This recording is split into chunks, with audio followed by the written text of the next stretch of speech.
ጤና ይስጥልኝ። ይህ አዋዜ ነው።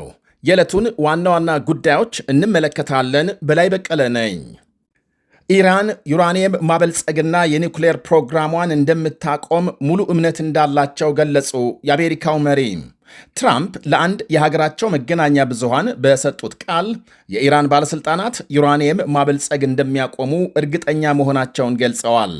ይህ የዛሬው የትራምፕ አስተያየት ትላንት ከኢራን ጋር ያለው ተኩስ አቁም ሊፈርስ በቋፍ መሆኑን መግለጻቸውን ተከትሎ የተሰማ ነው። እንዲሁም ፕሬዝዳንቱ በኢራን ላይ መጠነ ሰፊ ጥቃት ለመክፈት እቅድ እንዳላቸው እየተሰማ ነው። በሌላ በኩል ትራምፕ በሆርሙዝ መተላለፊያ መዘጋትና በኢራን መሪዎች የተለያየ ሐሳብ ትዕግስታቸው እያለቀ ነው ይላሉ የሀገሪቱ ባለሥልጣናት። በተለይ በኢራን ባለሥልጣናት መካከል ተፈጥሯል የሚባለው መከፋፈል የኒኩሌር ድርድሩ እንዳይሳካ እንቅፋት መሆኑን አክለዋል። እናም ፕሬዝዳንቱ በየትኛውም ሰዓት ወታደራዊ እርምጃ እንዲጀመር ሊያዙ ይችላሉ። አሁን በይፋም ኢራን የሆርሙዝ መተላለፊያን በበላይነት ተቆጣጥራ ከእስካሁኑ በተለየ ፖለቲካዊና ወታደራዊ ጫና ለመፍጠር እየተጠቀመችበት መሆኑ የቀጠናውን ቀጣይ አሰላለፍና ዕጣ ፈንታም ሊቀይረው እንደሚችል ይነገራል። ኢራን ፕሬዝዳንት ትራምፕ በዚህ ሳምንት ይፋዊ ጉብኝት የሚያደርጉባት ቻይናን በዋነኛነት ተጠግታ የቀጠናውን ፖለቲካዊ ገጽታ ለመለወጥ አዲስ መስመር የጀመረች መስሏል። ፕሬዝዳንት ትራምፕ በቻይና ጉብኝት ሲያደርጉ የአሁኑ የመጀመሪያቸው አይደለም። ከ9 ዓመታት በፊት ተመሳሳይ ጉብኝት በማድረግ ከቻይናው መሪ ሺ ጂንፒንግ ጋር መነጋገራቸው ይታወሳል። በ1972 እንደ ፈረንጆቹ አቆጣጠር ከሪቻርድ ኒክሰን ጀምሮ የተለያዩ የአሜሪካ ፕሬዝዳንቶች ቻይናን ጎብኝተዋል። የአሁኑ ጉብኝት በሁለቱ ሀገሮች መካከል የተፈጠረው የንግድ ጦርነት ያረግባል ተብሎ ትልቅ ተስፋ ተጥሎበታል። ጉብኝቱ ከወር በፊት ታቅዶ የነበረ ቢሆንም በኢራን ጦርነት ሳቢያም እንዲዘገይ ተደርጓል። በኢራን ነዳጅ ላይ ጥገኛ የሆነችው ቻይናም ከስምምነት እንዲደረስ ቴሄራንን እንድትጫን ወይም ደግሞ ግፊት እንድታረግ ትራምፕ ይጠይቃሉ ተብሎ ይጠበቃል። ቤጂንግ በጦርነቱ ሳቢያም ከኢራን የምታስገባው ነዳጅ እየቀነሰ በመሆኑ ሰላም እንዲመጣም ከማንም በላይ ትፈልጋለች ይላሉ ታዛቢዎች። ከፕሬዝዳንቱ ጋር በርካታ የአሜሪካ ግዙፍ ኩባንያ ኃላፊዎችም አብረው እንደሚጓዙ ተነግሯል። የዓለማችን ቁጥር 1 ቢሊዮነር የቴስላው ባለቤት ኤለን መስክ እና የአፕል ኃላፊ ቲም ኩክ እንዲሁም ደግሞ ሌሎች በርካታ ኩባንያ ሥራ አስኪያጆች በጉዞ ውስጥ ተካተዋል። ትራምፕ ወደ ቻይና ከመሄዳቸው በፊት ከኢራን ጋር ስምምነት ለመድረስ ብርቱ ጥረት ቢያደርጉም አልተሳካም። አንድም ለእስራኤልና ለአካባቢው ደህንነት፣ ሁለትም በሆርሙዝ መዘጋት የዓለም አቀፍ ነዳጅ ቀውስ እንዲፈታ፣ በሌላ በኩል የራሷን የአሜሪካንን ወታደራዊ ወጪ ለመቀነስ። አንድ የአሜሪካ መከላከያ ሚኒስቴር ፔንታጎን ባለስልጣን በኢራን ጦርነት ሀገራቸው እስካሁን 29 ቢሊዮን ዶላር ማውጣቷን ዛሬ ይፋ አድርገዋል። ይሄ ባለስልጣኑ የገለጹት የገንዘብ መጠን ባለፈው ወር ከተገመተው የ4 ቢሊዮን ዶላር ብልጫ አሳይቷል።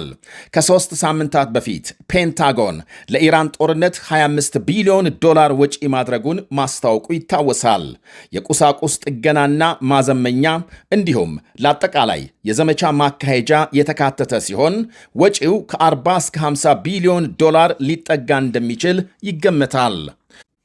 ፔንታጎን ከጦርነቱ ጋር በተያያዘ ለቀጣይ ሥራ ማስኬጃ 200 ቢሊዮን ዶላር በጀት ኮንግረሱን በቅርቡ መጠየቁ ይታወሳል።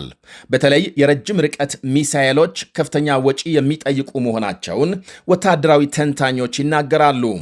ኢራን በበኩሏም በጦርነቱ ከ300 ቢሊዮን እስከ 1 ትሪሊየን ዶላር ውድመት እንደደረሰባት መንግሥት በቅርቡ ማስታወቁ ሲታወስ የአረብ ሀገሮች እስከ መጋቢት መጨረሻ ድረስ 120 ቢሊዮን ዶላር ኪሳራ እንደገጠማቸው ተገልጿል።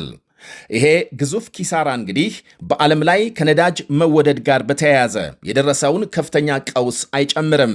በየሀገሩ በተለይም ዝቅተኛ ገቢ ባላቸው ሀገሮች ነዳጅ በመወደዱ ጭማሪ ያላሳየ የዕቃ አይነት የለም ይባላል። 73ኛ ቀኑን ባስቆጠረው የኢራን ጦርነት አሜሪካም በቀን 1 ቢሊዮን ዶላር ወጪ እያደረገች መሆኗን ሌሎች መረጃዎች አሳይተዋል። በጦርነት የከሰረ እንጂ የበለጸገ ሀገር የለም ይላሉ ታዛቢዎች። ከሁለቱም ወገን የሚከሰከሰው ይሄ ከፍተኛ ገንዘብ ሕዝብ ከሚከፍለው ግብር የሚወጣ መሆኑ ደግሞ አስከፊነቱን የበለጠ ያጎላዋል። ሕዝብ ትምህርት ቤትና ጤና ጣቢያ እንዲሰራለት በሚከፍለው ገንዘብ ለሰው ልጅ እርስ በርስ መጠፋፊያም የጦር መሳሪያ ይገዛበታል። ትምህርት ቤት ለመስራት ሳይሆን ለማፍረስ ይውላል። ይሄ የዓለም ታሪክ ከትላንት እስከ ዛሬ የሚያሳየን እውነታ ነው። ሁለተኛውን የዓለም ጦርነት ያስተናገደው አውሮፓም አሁን የዩክሬንና ሩሲያን የዕለት ተዕለት እልቂትና ውድመት ተቀምጦ እየተመለከተ ነው። እንደ ቀልድ ተጀምሮ ከ2 ወራት በላይ ያስቆጠረው የኢራን ጦርነት እነሆ ዓለምን ሳይቀር ለስቃይ እንደዳረገ ቀጥሏል። ሕፃናትና ሴቶች እንዲሁም አረጋውያን ባልመረጡት ጦርነት በየጊዜው ይፈናቀላሉ፣ ይገደላሉ፣ በረሃብና በሽታ ይገረፋሉ። 47 ዓመታት ስልጣን ላይ የቆየው የኢራን አገዛዝ ዛሬም ስልጣኑን አስጠብቆ ለመጓዝ በሚያደርገው ተጋድሎ ሚሊዮኖች ሴቶችና ወጣቶች ዋጋ እየከፈሉ ነው። 3 ወራት ገደማ ባስቆጠረው የኢንተርኔት መዘጋት ሳቢያ ስራቸውን በድረገጽ ሲያከናውኑ የነበሩ ከ8 ሚሊዮን በላይ ሴቶች ስራ ፈት ሆነው መቀመጣቸውን ከመስማት በላይ ምን ማሳያ ይገኛል? ዛሬ የኢራን መገበያያ ገንዘብ በአስደንጋጭ ሁኔታ ወድቆ አብዛኛው ሕዝብ ኑሮን መሸከም አቅቶታል እየተባለ የሀገሪቱ ባለሥልጣናት ግን ዛሬም ኒውክሌር ቦምብ ስለማምረትና ስለ ጦርነት በአደባባይ እየፎከሩ ናቸው ይላሉ የኳታር ዩኒቨርሲቲ ረዳት ፕሮፌሰር መሐመድ ቢታኒ።